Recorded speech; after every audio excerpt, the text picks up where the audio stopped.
Three sisters who share a husband and their horrifying breeding secret, 1876. In the winter of 1876, as blizzards swept through the Rocky Mountains of Montana, USA, a young American journalist named Samuel Whitaker stumbled upon something that would haunt him for the rest of his life. Hidden in a secluded valley near the town of Darby, he found the remains of what surviving settlers whispered was the most cursed bloodline in the American West. Three sisters, Abigail, Clara, and Ruth Hawthorne, not only shared a home but a single husband, deliberately creating what medical experts would later call the most genetically isolated family tree in recorded North American history. For over 50 years, Whitaker's sealed reports lay in the archives of the Department of the Interior in Washington, D.C., alongside testimonies too terrifying to make public. What happened in that hidden corner of the Bitterroot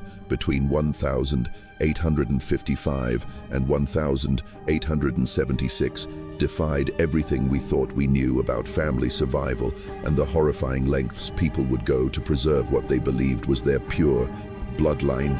Before we continue the story of the Hawthorne sisters and the horrifying discovery that changed an American journalist's life forever, if you're fascinated by dark historical mysteries like this, please remember to subscribe to our channel and hit the notification bell.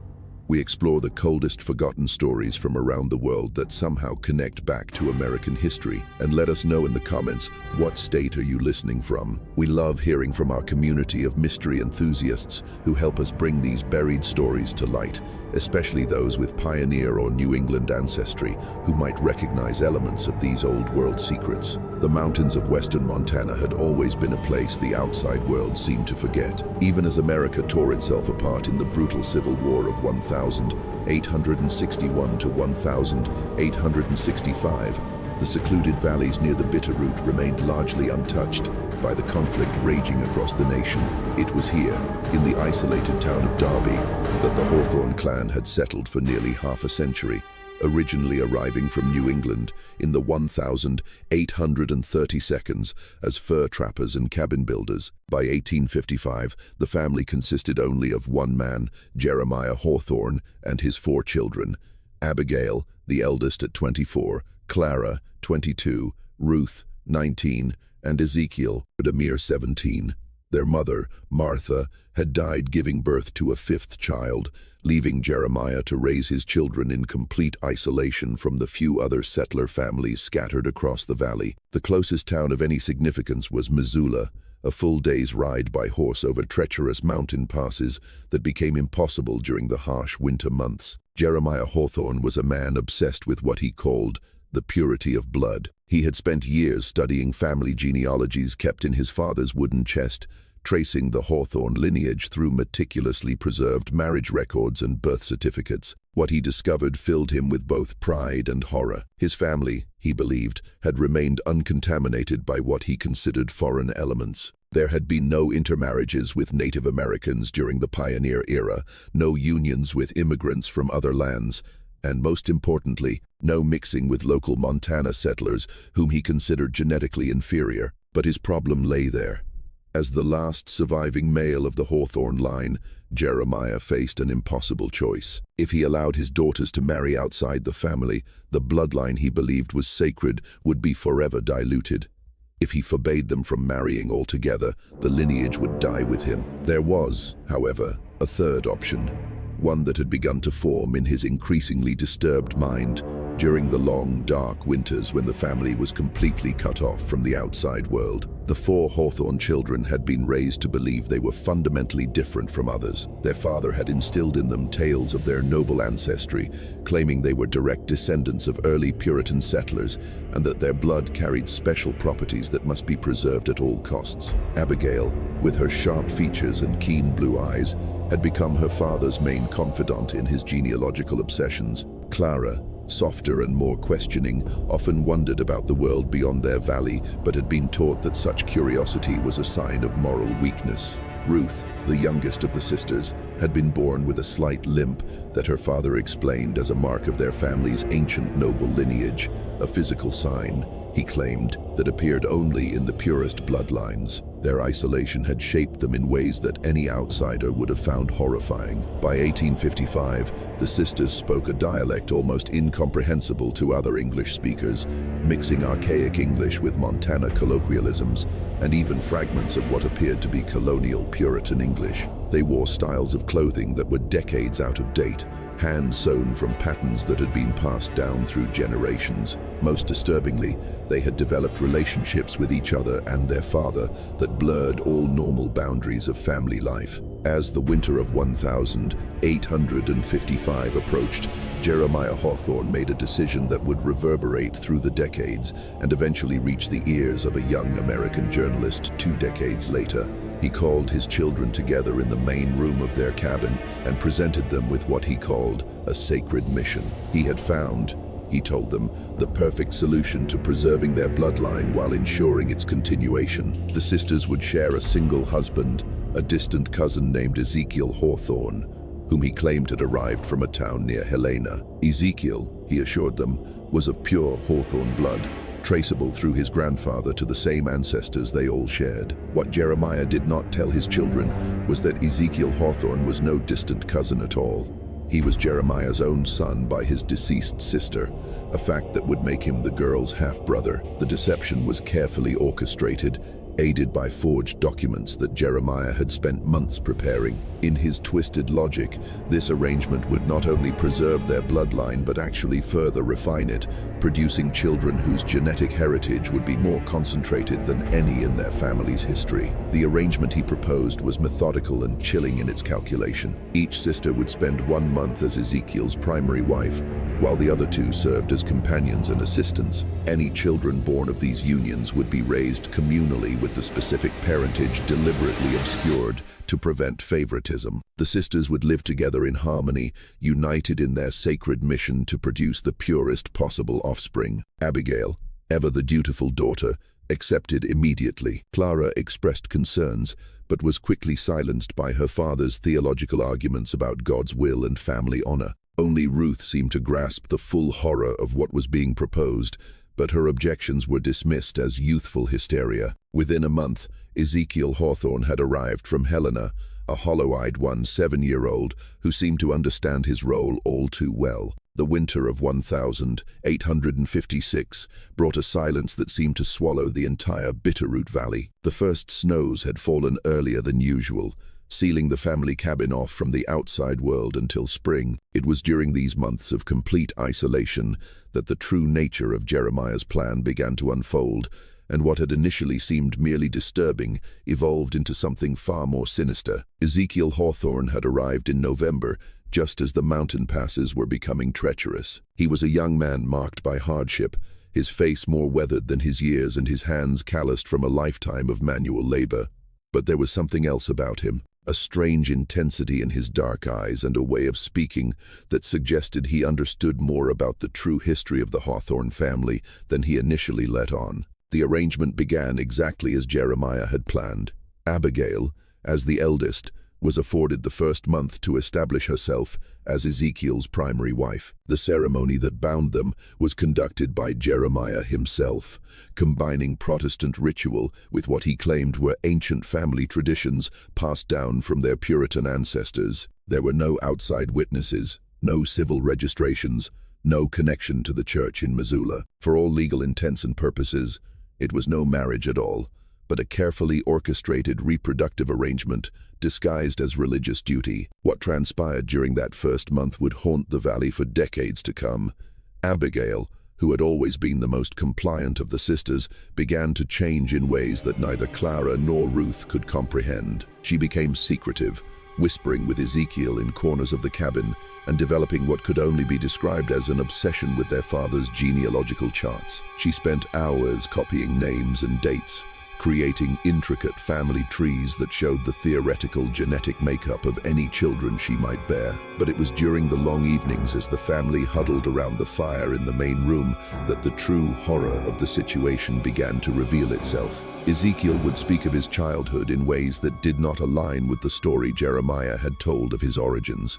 He mentioned places near Derby that no distant cousin should have known. He recalled people and events from the valley's past with an intimacy that suggested deep personal knowledge. And most disturbingly, he bore an uncanny physical resemblance to Jeremiah himself. The same narrow nose, the same distinctive cleft in his chin, the same unusual blue eyes that marked the Hawthorne bloodline. Clara was the first to voice her suspicions.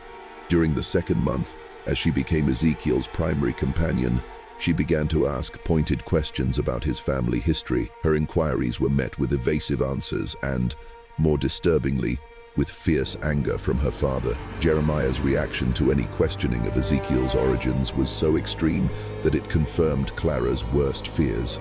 Something was fundamentally wrong with the entire arrangement. It was Ruth, however, who discovered the truth. On a night in February of 1857, as a fierce blizzard had trapped the family indoors for 3 days, she found a cache of letters hidden beneath her father's mattress. The letters, dating back over 2 decades, revealed the full extent of Jeremiah's deception and the true identity of the man who was now successively marrying all 3 sisters. The letters were from Jeremiah's own sister, Eliza, who had died in 1838, shortly after giving birth to an illegitimate son. The identity of the father was never recorded, but the dates and circumstances made it clear that Jeremiah himself was responsible. Eliza had died in childbirth on the Hawthorne homestead, and the newborn, Ezekiel, had been sent away to be raised by distant relatives in Helena. The boy had grown up unaware of his true parentage, believing himself to be an orphaned cousin of the Hawthorne family. But the letters revealed something even more disturbing. Jeremiah had been in contact with Ezekiel for over 5 years, gradually revealing selective portions of the family history while carefully concealing the true nature of their relationship. He had convinced the young man that he was a distant cousin with a duty to help preserve the family bloodline, never mentioning that such preservation would involve marrying and conceiving children with his own half-sisters. The psychological impact of this discovery on Ruth was immediate and devastating. She confronted her father that very night, demanding an explanation for what she had correctly identified as not merely incest, but a form of generational abuse that had been planned for decades. Jeremiah's response was calm, methodical, and utterly chilling in its logic. He explained that traditional definitions of family relations were irrelevant when dealing with bloodlines as pure and ancient as theirs. Normal taboos, he claimed, applied only to ordinary people who had diluted their genetic heritage over generations of careless breeding. For families like the Hawthornes, who had maintained their purity for decades, different rules applied. What others might call incest, he called genetic refinement. What they might call abuse, he called sacred duty. Furthermore, he argued, the results would speak for themselves. The children born of these unions would possess qualities that no normal breeding could produce: intelligence, beauty, and spiritual gifts that came only from the careful concentration of superior bloodlines. They would be, in his words, the perfection that God intended before sin introduced chaos into the natural order. Ruth's horror at these revelations was matched only by her growing realization that there was no escape from the situation. The winter had made leaving impossible, but even when spring arrived, where could she go? She had no money, no connections to the outside world, and no understanding of how to survive beyond the valley that had been her entire universe. More importantly, both Abigail and Clara were already showing signs of pregnancy, binding them permanently to the nightmare Jeremiah had created. As the snow finally began to melt in March of 1857, Ruth made a decision that would haunt the Hawthorne family for the next 2 decades. Rather than flee or continue to resist the arrangement, she would stay and document everything. She began to keep detailed records of daily life in the family, the progression of her sister's pregnancies, and most importantly, the gradual changes in behavior and appearance that began to manifest in the unborn children. The first generation of Hawthorne children arrived in the autumn of 1857, and with them came the confirmation of Ruth's worst fears about the consequences of her father's genetic experiments. Abigail gave birth to twins, a boy and a girl, whom she named Amos and Martha, while Clara bore a single daughter, whom she called Eliza, after the aunt none of them had ever known. The births themselves were difficult, requiring Jeremiah to act as midwife as there was no outside medical assistance during the early snow season. From their earliest days, The children exhibited traits that set them apart from any offspring that would have resulted from normal marriages. All three were born with the distinctive blue eyes that had become a hallmark of the Hawthorne bloodline, but their physical features showed signs that Ruth recognized as the inevitable consequence of concentrated breeding. Amos had a pronounced undershot jaw that made speaking difficult, while Martha's fingers were fused between the knuckles in a way that suggested developmental abnormalities. Eliza appeared the most normal of the three, but as she grew, it became clear that her hearing was severely limited, forcing the family to communicate with her through a complex system of hand signals. More disturbing than the physical abnormalities, however, were the behavioral traits that emerged as the children developed. By the age of 3, all three exhibited an unusual interest in family relationships, asking questions about parentage and bloodlines that seemed beyond their years. They showed no interest in the typical games or activities of young children, instead spending hours studying the genealogical charts that covered the walls of the homestead. Most disturbingly, they seemed to instinctively understand that they were part of something secret and important, exhibiting a level of discretion about family matters that was both remarkable and deeply unsettling. The children's development coincided with significant shifts in the adult family structure. By 1860, the original arrangement of rotating marriages had evolved into something far more complex and disturbing. Abigail, Clara, and Ruth had all borne additional children, totaling 8 offspring by 1865. But the question of specific parentage had become deliberately obscured. Ezekiel continued to rotate his relations with all 3 sisters, but now the older children began to participate in discussions about family planning, offering opinions on genetic combinations and bloodline preservation that sent shivers down Ruth's spine. The isolation that had originally facilitated Jeremiah's plan now became essential to its continuation. The growing family could not risk discovery by outside authorities who would undoubtedly view their arrangements as criminal. This meant no formal schooling for the children, no medical care, and no exposure to normal social relationships. They learned to read and write from family documents, learned arithmetic through genealogical calculations, and developed their understanding of the world entirely through their grandfather's lectures on blood, purity, and genetic superiority. As the first decade after 1860 passed, Jeremiah's health began to decline, and with it came an increasing urgency to establish the second generation of his breeding program. Amos, despite his physical limitations, was being groomed to eventually take on the role of patriarch. His sisters and cousins were being evaluated for their potential as breeding partners with detailed charts tracking their genetic traits and projected offspring qualities. The horror of this situation was compounded by the children's complete acceptance of their predetermined roles. They had been raised to believe that normal family structures were corrupt and inferior, and that their unique arrangement represented a higher form of human organization. As Amos reached adolescence in 1870, he began to express enthusiasm for the day when he could contribute to the family's genetic mission, viewing his future relations with his sisters and cousins not as abuse, but as sacred responsibility. It was during this period that Ruth began to plan her escape, not for herself. She recognized that she was too deeply implicated in the family's crimes to ever find redemption, but rather to rescue any younger children who might still be saved from the cycle of abuse.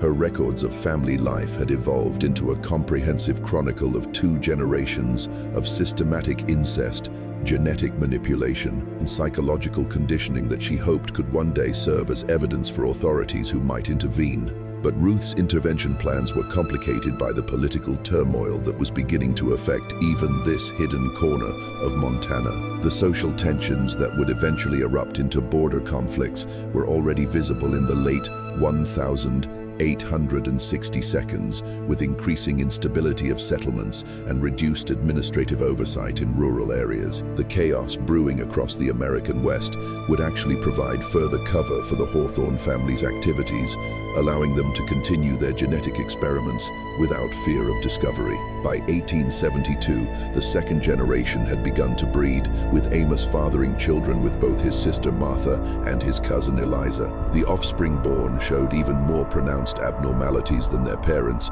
including several children born with severe developmental delays and physical deformities that made survival difficult under their primitive conditions. Yet, rather than seeing these results as proof of a failure in his plan, Jeremiah, now in his 60 seconds but still lucid, interpreted them as necessary steps in the refinement process, claiming that the weak children were merely genetic chaff that had to be eliminated before true perfection could be achieved. The family had also developed elaborate rationalizations for the high infant mortality rate that plagued their breeding program. Children who died prematurely were said to have been called back to God because their genetic mission had been fulfilled.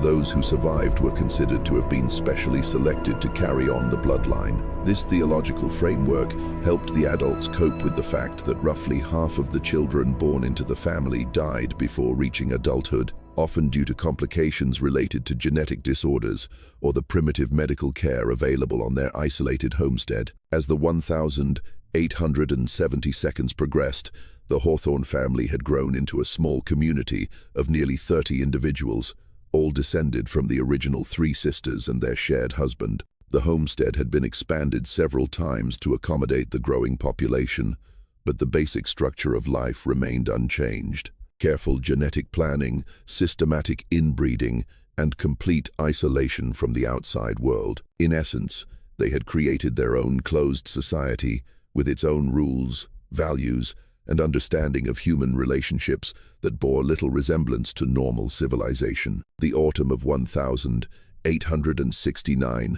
brought the final changes that would lead to the family's discovery 8 years later. America was entering a period of post-Civil War instability, with border conflicts and increased westward expansion. But for the Hawthorne family, the immediate concern was more personal. The death of Jeremiah at age 75 left them without their founding patriarch and genetic strategist. Amos, now 33 and bearing the physical hallmarks of concentrated inbreeding, premature baldness, severe hand tremors, and teeth that had never properly formed, took over as the leader of the family's breeding program. But his intellectual capacities, limited by developmental delays, rendered him incapable of managing the complex genealogical calculations his grandfather had used to guide mating decisions. The responsibility instead fell to his sister, Martha, who had inherited not only Jeremiah's obsession with genetic purity, but also his calculating intelligence and ruthless pragmatism. Under Martha's leadership, the family's operations became even more systematic and disturbing. She established what she called a breeding schedule, determining which family members would reproduce, with whom, based on detailed analyses of past offspring quality and untested genetic combinations. She also established regular genetic evaluations for all family members, measuring physical traits, testing mental capacities, and assessing what she called bloodline indicators to optimize future breeding decisions. The third generation of Hawthorne children, now numbering over 20 individuals, exhibited the cumulative effects of 20 years of deliberate inbreeding. Physical deformities had become so common that the family had developed specialized techniques for caring for children born with cleft palates, club feet, and various forms of skeletal malformations. Intellectual disabilities ranged from mild learning difficulties to severe developmental delays that rendered some family members incapable of self-care. Yet, these results were still considered acceptable collateral damage in the pursuit of genetic perfection. More disturbing than the physical and mental abnormalities, however, was the psychological conditioning that had shaped the third generation's understanding of normal human relationships. The children had been raised from birth to view their siblings, cousins, aunts, and uncles as potential breeding partners, exhibiting a complete lack of natural incest taboos. They spoke matter-of-factly about family planning decisions, evaluating the genetic quality of their relatives with clinical detachment, and expressing genuine enthusiasm for participating in what they had been taught was a sacred mission of genetic purification. The family's isolation had also created cultural changes that set them apart from mainstream American society in fundamental ways. Their language had evolved into a dialect that combined technical genetic terminology with archaic Puritan religious concepts, creating a vocabulary almost incomprehensible to outsiders. Their clothing, still hand-sewn from patterns from the 1,850 seconds, immediately marked them as belonging to a previous era.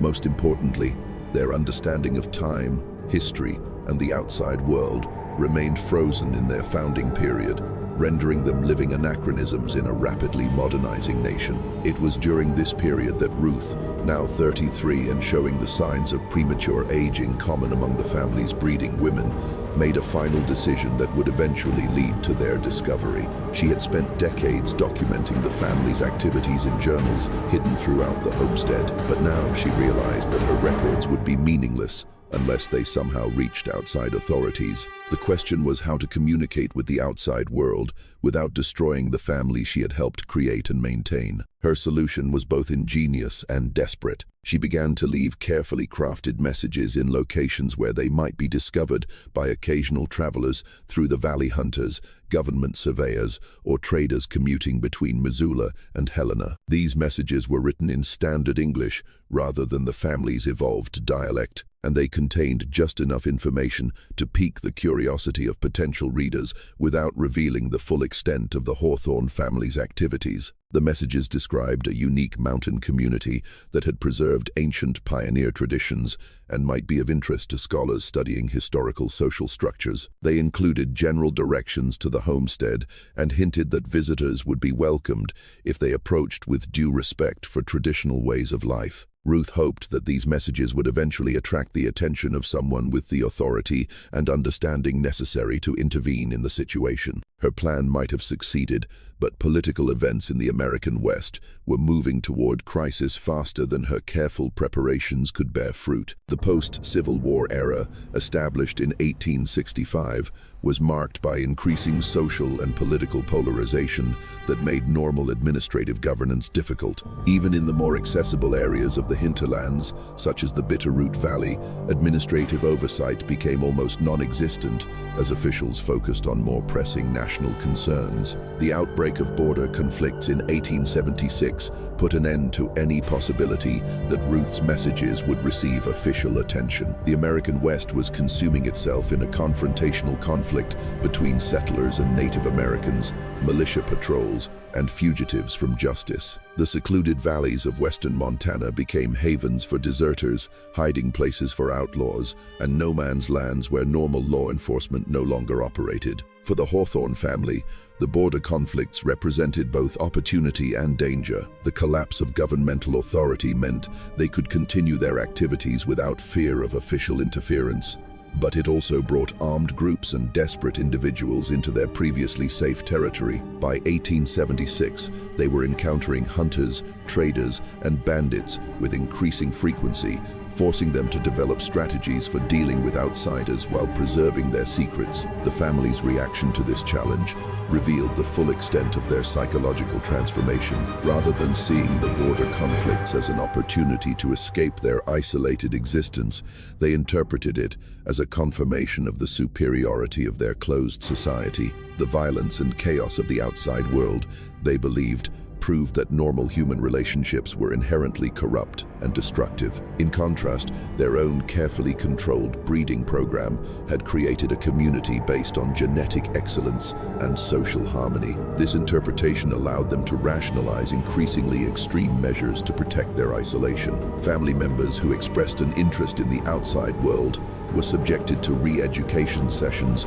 designed to reinforce their commitment to genetic purity. Children who showed signs of wanting to leave were confined to the homestead until they demonstrated due devotion to family objectives. Most disturbingly, a few outsiders who accidentally discovered their location were either recruited into the family structure or eliminated as threats to their genetic mission. The winter of 1876 to 1877 brought a sequence of events that would eventually lead to the discovery that changed Samuel Whitaker's life forever. The border conflicts were entering their intense phase, with militia patrols gaining ascendancy throughout western Montana. The Bitterroot, a remote region, was experiencing the brutal suppression that would characterize efforts to control newly settled lands.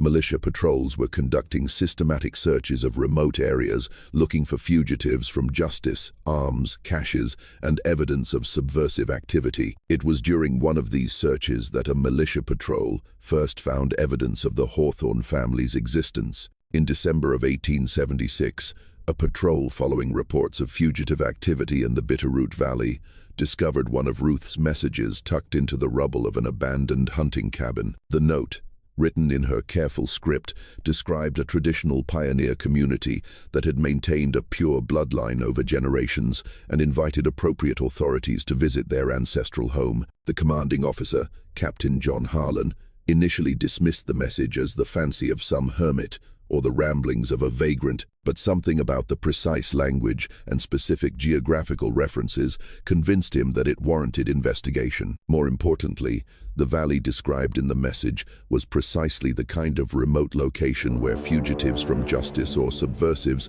might establish a hideout or arms cache. McKinnon's presence changed the dynamic of the encounter in critical ways. As an American civilian with no direct stake in Spanish political conflicts, he was able to approach the situation with an objectivity that Spanish authorities would have been unable to manage. More importantly, his background as a journalist had trained him to record evidence and preserve testimony in ways that would prove invaluable in understanding the full scope of what had happened in Calderon Valley. The American reporter's initial reaction to the family was a combination of fascination and horror that would shape his reports for decades to come. He immediately recognized that he was witnessing something unprecedented in modern European history, a closed society that had deliberately isolated itself from normal human civilization in pursuit of genetic objectives that were almost science fiction. But McKinnon also recognized that the timing of the discovery created major complications for any official response. Spain was in the middle of a brutal civil war that had claimed hundreds of thousands of lives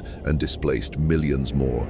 The new Franco government was focused on political consolidation and suppressing Republican resistance. The last thing Spanish authorities wanted to deal with was a scandal involving systematic incest in a remote mountain community. The solution that emerged from discussions between Sergeant Rateria and McKinnon reflected the pragmatic realities of wartime administration. The Calderon family would be quietly moved to separate institutions where the children could receive proper care and education while the adults faced prosecution for their crimes. The case would be handled discreetly to avoid generating publicity that could embarrass the new government or provide propaganda material to Republican opponents. McKinnon's role in this arrangement was critical. As an American journalist with international contacts, he could ensure that the case was thoroughly documented and the welfare of the children protected during the transition. In return, he would agree to delay publication of his findings until Spanish authorities had completed their investigation and reached some resolution of the situation. What neither of them anticipated was that the temporary delay in publication would stretch into decades, eventually becoming a permanent silence that would keep the story of the Calderon family buried in classified archives until long after all the participants had died. Just when we think we've seen it all, the horror in Paynes Valley only intensifies. If this story sent shivers down your spine, share this video with a friend who loves dark mysteries. Hit the like button to support our content, and don't forget to subscribe so you don't miss stories like this one.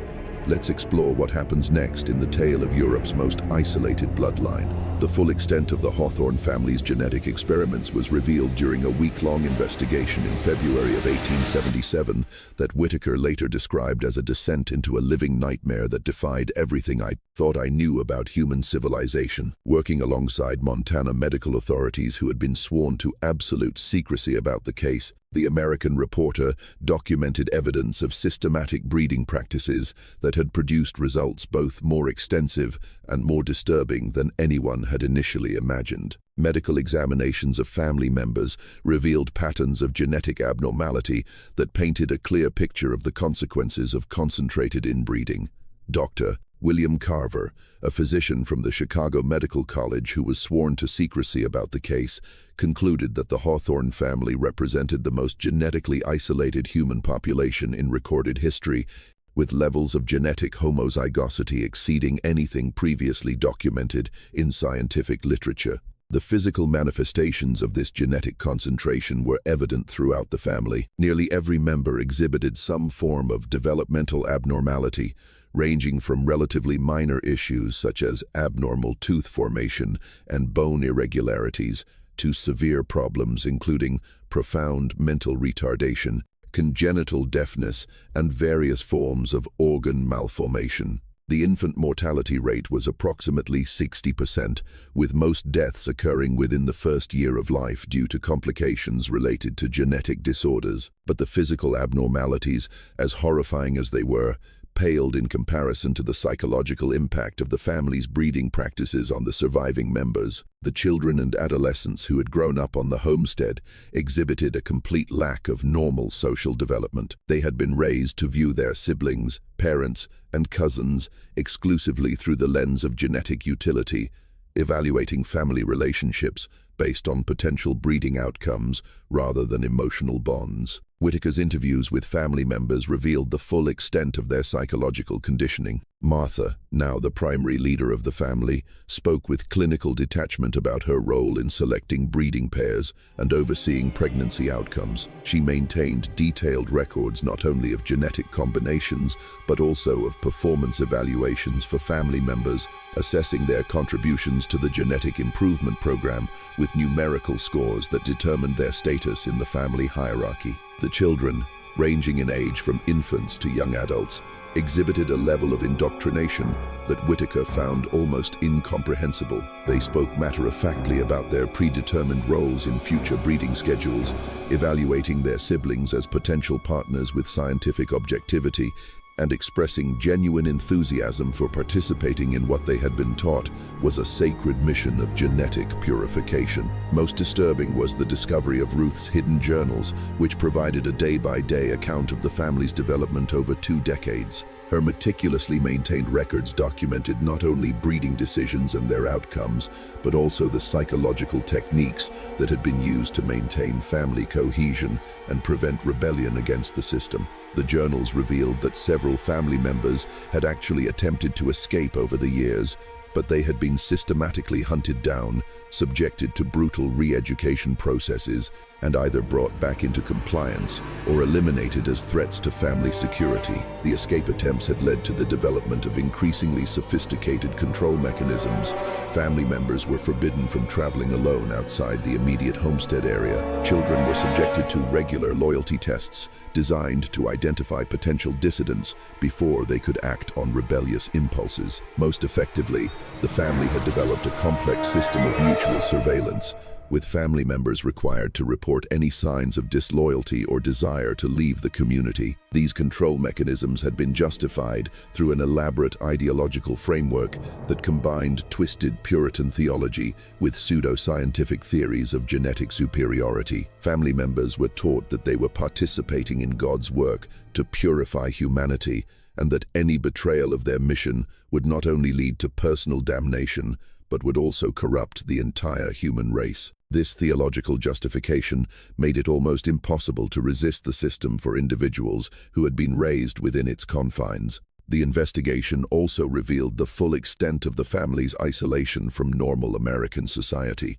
They had developed their own monetary system based on genetic contributions rather than currency exchange.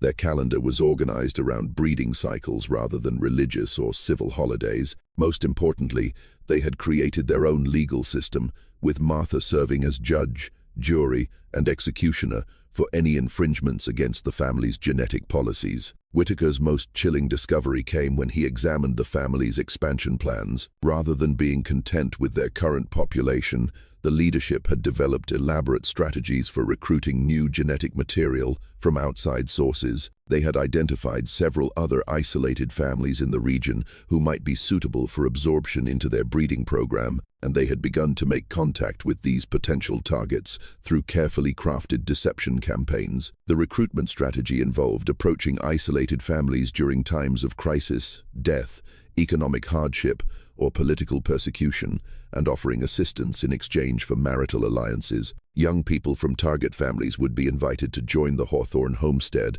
as spouses for family members, but they would not be informed of the true nature of the community until they were physically and psychologically trapped within the system. Several such recruitments had been successful. Whitaker uncovered evidence that at least 6 individuals from outside families had been absorbed into the Hawthorne genetic program over the preceding decade. These recruits had been systematically isolated from their original families, subjected to intensive indoctrination processes, and eventually integrated into the breeding schedule as if they had been born into the system. The fate of those who resisted integration was documented in Ruth's journals with clinical precision. Individuals who refused to participate in the breeding program were subjected to increasing levels of psychological and physical coercion until they either complied or were deemed beyond salvation. Those in the latter category simply vanished from the records with brief notes indicating they had been returned to God or had chosen to seek their fortune elsewhere. Whitaker's investigation revealed that the family had developed sophisticated techniques for disposing of both resistant recruits and genetically flawed offspring. A series of unmarked graves in the forest surrounding the homestead contained the remains of at least 20 individuals whose deaths had never been reported to civil authorities. The graves were arranged in a methodical pattern that suggested regular use over an extended period, indicating that the elimination of unsuitable individuals had become a routine aspect of the family's genetic management system.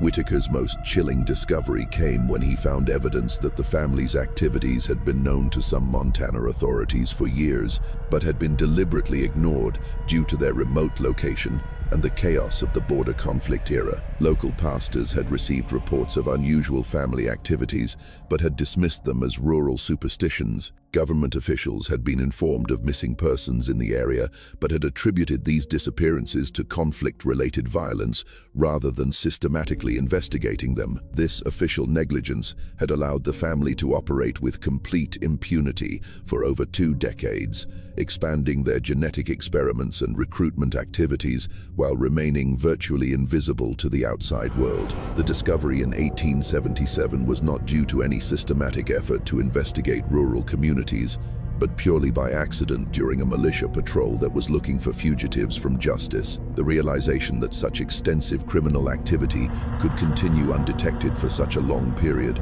raised profound questions about the effectiveness of governmental oversight in rural Montana and the vulnerability of isolated populations to exploitation by predators. Whitaker recognized that the Hawthorne case represented not merely an isolated incident of family dysfunction, but a systemic failure of social institutions that had grave implications for the protection of vulnerable populations across the country. The dismantling of the Hawthorne homestead in March of 1877 required a carefully coordinated effort involving medical professionals, social workers, and security personnel who were sworn to absolute secrecy about the operation. Montana authorities, already overwhelmed by the challenges of establishing order in the frontier, were determined to handle the situation with the minimum possible publicity that could embarrass local government or create international complications. Whitaker witnessed 43 individuals being removed from the only world most of them had ever known and distributed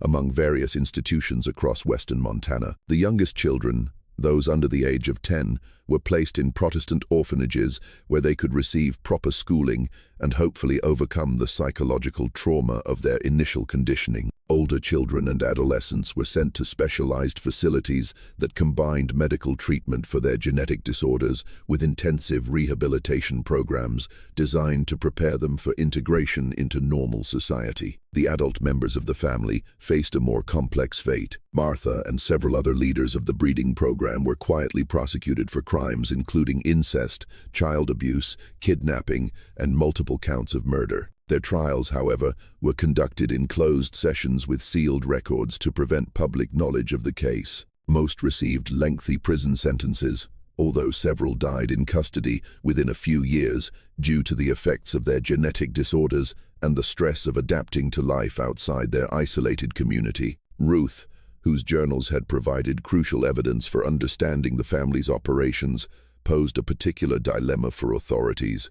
Her detailed records had made the investigation possible, but she was also clearly complicit in decades of criminal activity. The solution was to offer her immunity from prosecution in exchange for continued cooperation with researchers studying the genetic and psychological effects of extreme isolation and inbreeding. Under this arrangement, Ruth spent the final years of her life working with Dr. William Carver and other scientists who were attempting to understand the full implications of the Hawthorne case. Her insights into the family's psychological conditioning techniques and genetic selection processes provided invaluable data for later research that would shape policies on child protection and the detection of isolated abuse situations. Ruth, whose journals had provided crucial evidence for understanding the family's operations, posed a particular dilemma for authorities. Her detailed records had made the investigation possible, but she was also clearly complicit in decades of criminal activity. The solution was to offer her immunity from prosecution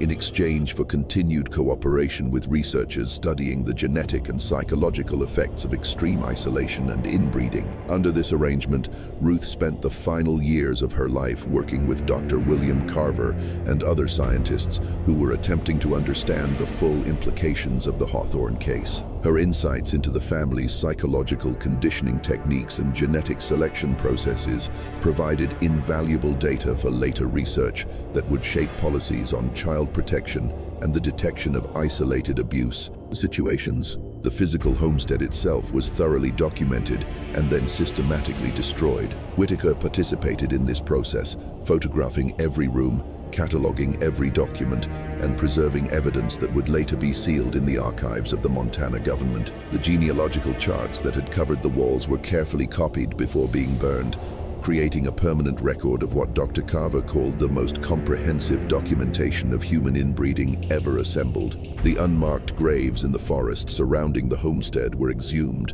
and their contents carefully analyzed. The remains of 23 individuals were found, ranging from infants who had died shortly after birth to adults who appeared to have been murdered when they attempted to leave the family or resist breeding demands. Each set of remains told a story of the systematic violence that had been necessary to maintain the family's genetic isolation. The American reporter's role in the aftermath of the discovery proved to be both professionally challenging and personally traumatic. His initial agreement to delay publication while Montana authorities handled the situation seemed reasonable, but as months stretched into years without any resolution, he began to realize that the case would never be made public through official channels. The local government had too much invested in projecting an image of traditional American values and social stability to risk the international embarrassment that would come from revealing the existence of such an extensive incestuous operation.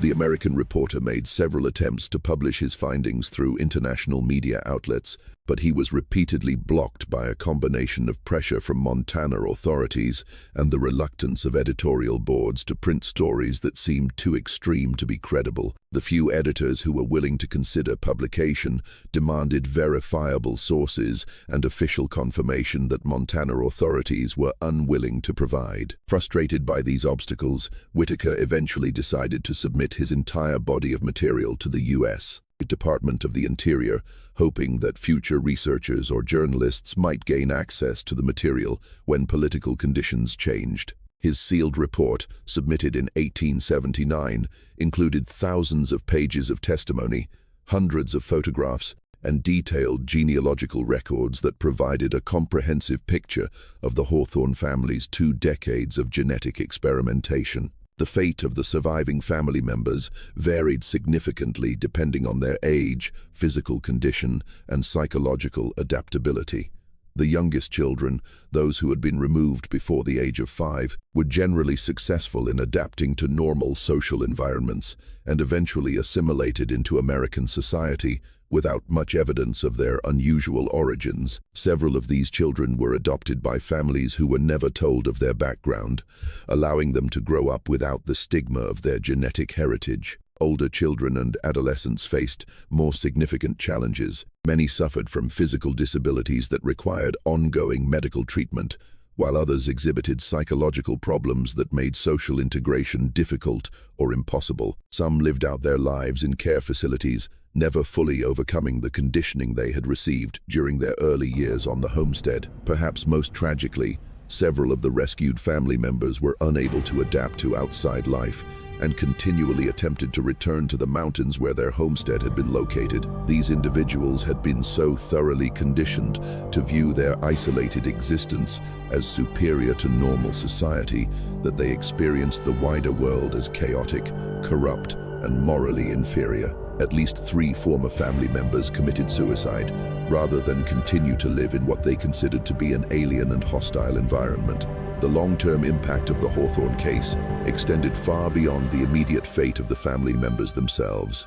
Dr. William Carver's research on the genetic effects of extreme inbreeding contributed to significant advances in understanding genetic disorders and the medical consequences of genetic isolation. His work also influenced the development of screening programs designed to identify and assist other isolated communities that might be vulnerable to similar forms of systematic abuse. More broadly, the case highlighted the need for improved oversight of rural populations and better protections for individuals living in remote areas where traditional social controls might break down. Montana authorities, despite their reluctance to publicize the Hawthorne case, implemented new policies requiring regular visits to isolated communities by social workers and medical personnel. Whitaker's sealed report remained classified for over 20 years, eventually becoming available to researchers in the 1,890 seconds as part of a broader declassification of border conflict-era documents.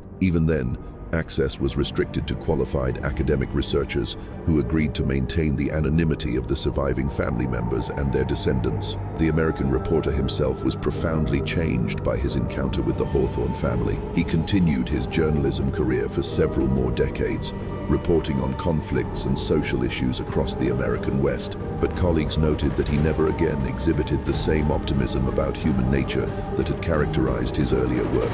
In interviews conducted near the end of his life, Whitaker described the Hawthorne case as a glimpse into the darkness that exists within human beings when all social restraints are removed and all ethical boundaries are ignored. The final chapter of the Hawthorne story came in 1894, when Ruth died in a nursing home in Helena, Montana, at the age of 56. She had spent the last 2 decades of her life working with researchers and occasionally meeting with journalists who had gained access to the declassified documents. To the very end, she maintained that the family's breeding program, despite its horrifying consequences, had been motivated by a sincere belief in genetic improvement and human perfection. Her death marked the end of living memory of the family's activities, but the documentation she had helped preserve continues to provide valuable insights for researchers studying extreme social isolation, systematic abuse, and the psychological mechanisms that enable ordinary people to engage in extraordinary cruelty. The Hawthorne case has become a standard reference in academic literature on family dysfunction, genetic counseling, and the protection of vulnerable populations. Today, the valley where the Hawthorne homestead once stood remains largely uninhabited. Local residents still whisper about the cursed family that once lived there, and occasional hikers report finding the remains of log foundations in the forest. Montana authorities have never publicly acknowledged the case, and official records of the investigation remain sealed under laws protecting family privacy and local security. Nevertheless, the legacy of the Hawthorne sisters and their shared husband continues to influence our understanding of human behavior under extreme conditions. Their story serves as a reminder that civilization is a fragile construct, easily corrupted when isolation and fanatical ideology combine to create closed systems, immune to outside scrutiny and moral correction. This dark chapter of American Western history shows us that the most dangerous monsters are not supernatural creatures from folklore, but ordinary people who convince themselves that their horrific actions serve some higher purpose. The Hawthorne family believed they were creating genetic perfection, but they only produced suffering, disability, and death, a testament to the corrupting power of absolute isolation and the human capacity for self-deception in the service of twisted ideals. What do you think of this story? Do you believe everything has been revealed, or could there still be other isolated communities hidden from the world, pursuing their own dark visions of human improvement? Leave your comments below and share your thoughts on this haunting tale from the Bitterroot Mountains. If you enjoyed exploring this most disturbing family secret in history, subscribe to our channel, hit the notification bell, and share this video with someone who appreciates the darker mysteries of our past. See you in the next episode, where we continue to unearth the buried horrors that have shaped our world.